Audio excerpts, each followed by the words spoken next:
Terima kasih banyak. Saya sangat berterima kasih. Saya agak takut tadi bila Anda semua berdiri. Saya sangka Anda semua hendak pergi.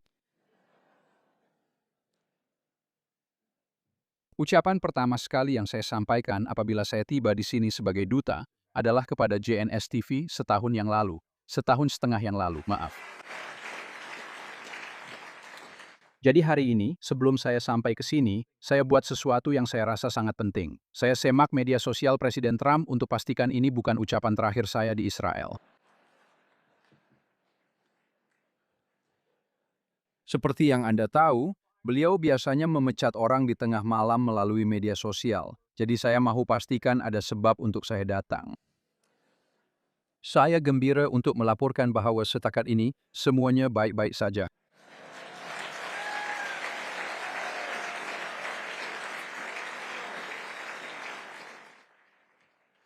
Saya tahu terdapat tahap kebimbangan yang sangat tinggi mengenai hubungan antara Amerika Syarikat dan Israel. Ini memang minggu yang membuat kita semua membaca macam-macam lalu berkata, "Oke, ya. Inilah yang saya ingin Anda tulis dengan huruf besar dan gariskan." Saya akan katakan begini, terima kasih atas perhatian Anda terhadap perkara ini. Satu perkara yang dinyatakan Presiden dengan sangat konsisten ialah bahwa Iran tidak akan pernah memiliki senjata nuklir. Bahwa Iran tidak akan pernah memiliki uranium yang diperkaya. Bahwa Iran tidak akan dapat terus menyalurkan sokongannya kepada proksi-proksinya, Hizbullah, Hamas, dan Houthi.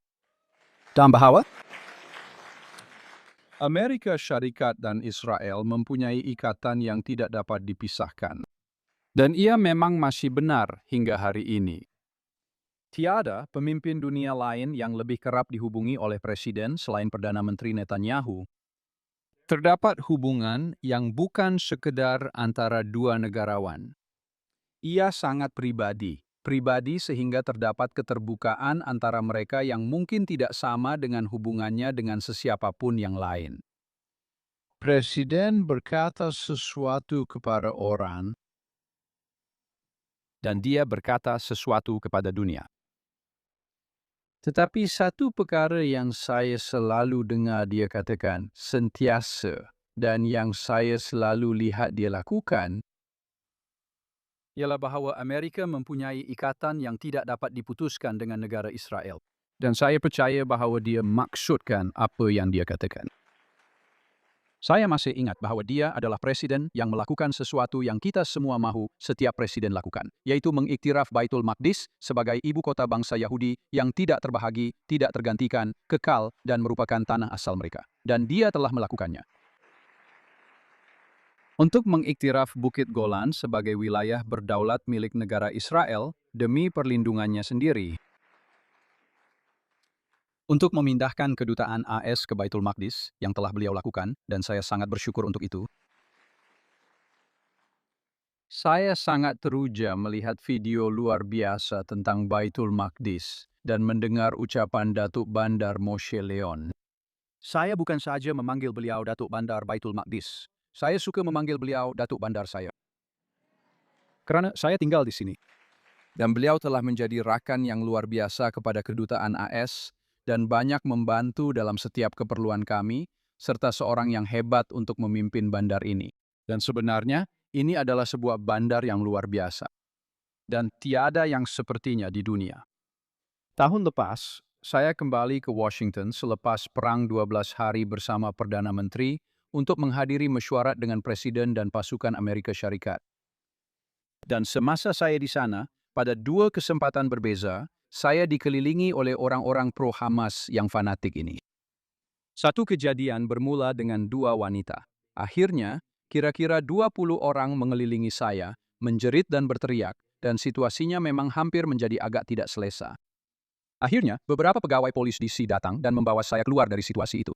Beberapa malam kemudian, saya sedang meninggalkan Blair House selepas menghadiri satu majelis resepsi di sana. Dan beberapa orang yang sama, penyokong Hamas yang fanatik di seberang jalan, mengenali saya. Dan itu tidaklah sehebat yang disangka orang. Dan mereka mulai menjerit dan berteriak. Akhirnya, Senator Jim Langford dari Oklahoma pula, keretanya sedang dalam perjalanan. Saya sedang menunggu Uber.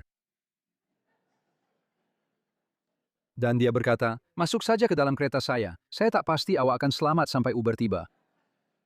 Syukur kepada Tuhan kerana dia.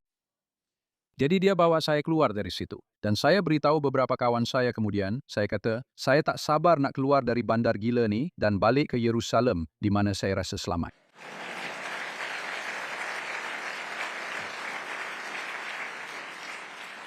Sekarang, perkara yang menarik ialah, mereka buat apa yang kamu buat. Mereka ketawa dan mereka ingat itu cuma gurauan. Saya kata, saya tak bergurau. Saya betul-betul tak sabar nak keluar dari bandar gila ni dan balik ke Yerusalem sebab saya rasa selamat di sana. Dan memang betul. Dan saya bersyukur untuk tinggal di bandar yang luar biasa ini dan mempunyai peluang untuk mewakili Amerika Syarikat.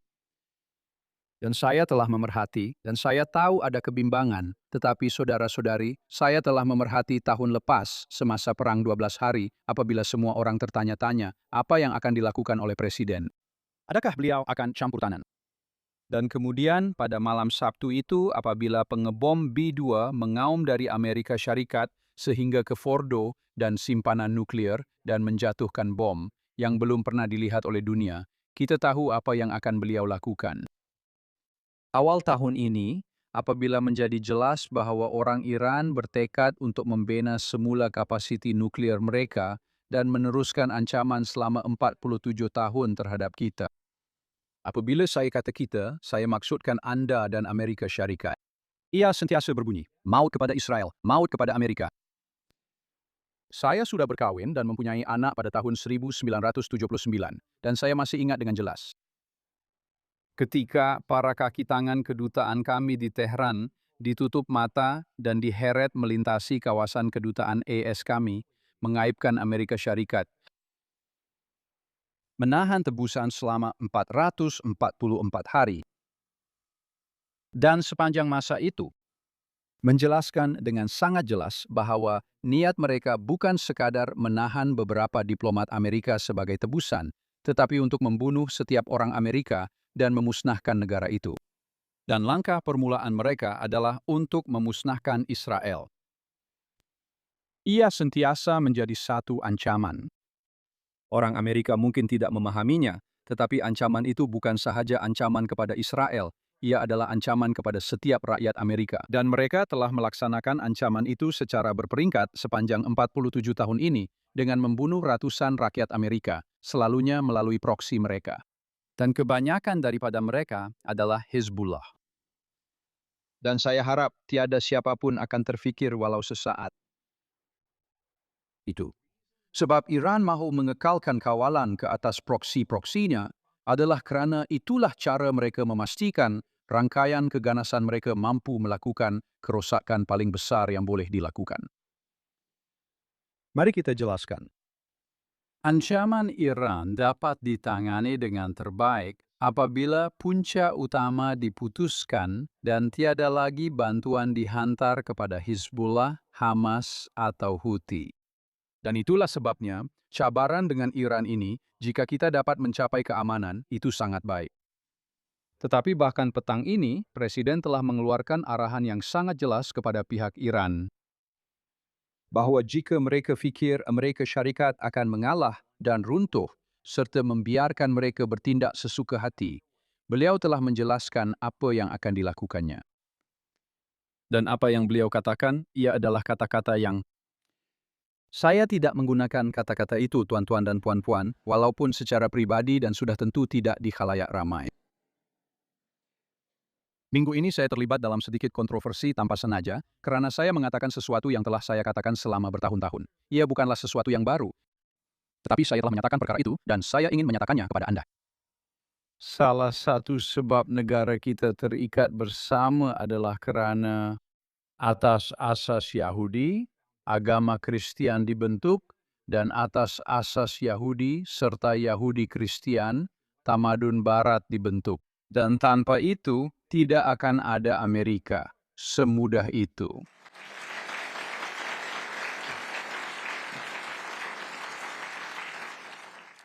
Saya telah dikritik hebat oleh orang dari seluruh dunia yang berkata, bagaimana kamu berani mengatakannya?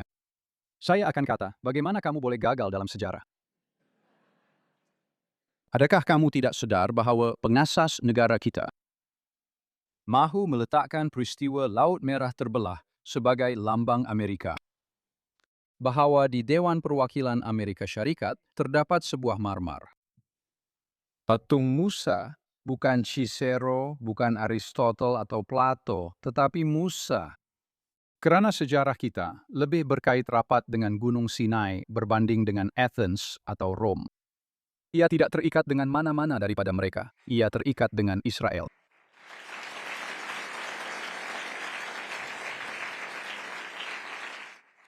Kesinambungan. 3.800 tahun bangsa Yahudi sejak Tuhan berkata kepada Ibrahim, Aku akan menjadikan kamu satu bangsa yang agung, dan melalui kamu, dunia akan diberkati. Apabila pengasas kita memahami, mereka memahaminya dengan cara yang sangat jelas, sehingga dalam pengistiharan kemerdekaan kita, kita nyatakan dengan jelas bahwa hak kita bukan datang daripada kerajaan. Ia datang daripada Tuhan. Ia datang daripada Pencipta. Dan dari mana mereka mendapat ide itu? Mereka mendapatnya sejak dari kota ini, Baitul Maqdis. Mereka mendapatkannya dengan jelas daripada sejarah yang tidak pernah terputus. Kaum Yahudi telah terhubung dengan Tuhan dan menjadi cahaya kepada dunia. Dan saya tidak mahu ada sebaran salah faham. Orang Amerika, sama ada mereka faham atau tidak, perlu bersyukur kepada Tuhan untuk bangsa Yahudi dan asas tempat kebebasan serta martabat setiap individu dibangunkan. Karena itulah yang membezakan nilai kita daripada nilai totalitarianisme dan kediktatoran. Saya tidak mahu terlibat dengan perkara itu. Saya suka kebebasan dan hati, jiwa, serta asal-usulnya datang dari sini, di tanah ini. Jangan sekali-kali kita rasa bersalah karena itu.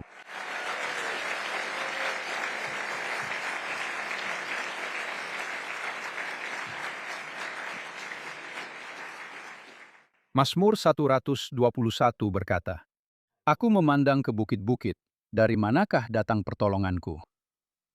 Pertolonganku datang daripada Tuhan.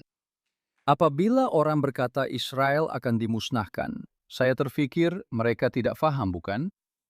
Bahwa perkara ini bukan di tangan mana-mana manusia, atau mana-mana negara, atau mana-mana tentera di bumi ini. Tanah ini berada di tangan pencipta alam semesta. Dan keyakinan saya terhadap keupayaan Israel bukan sahaja untuk berada di sini, tetapi untuk bertahan dan kekal. Bukan kerana kita mempunyai tentera yang hebat, dan kerana Israel mempunyai tentera yang hebat, tetapi kerana kita semua mempunyai Tuhan yang maha hebat, yang telah membuat janji dan Dia akan menunaikan janji itu.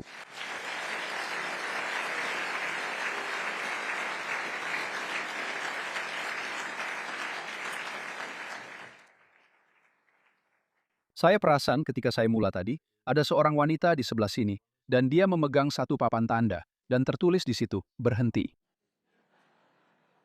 Dan di tangan sebelah lagi, ada sebilah pedang. Saya tahu apa maksud papan tanda itu, dan saya rasa saya tahu apa maksud pedang itu. Dengan itu, saya ingin ucapkan terima kasih. Tuhan memberkati Anda, dan Tuhan memberkati negara Israel.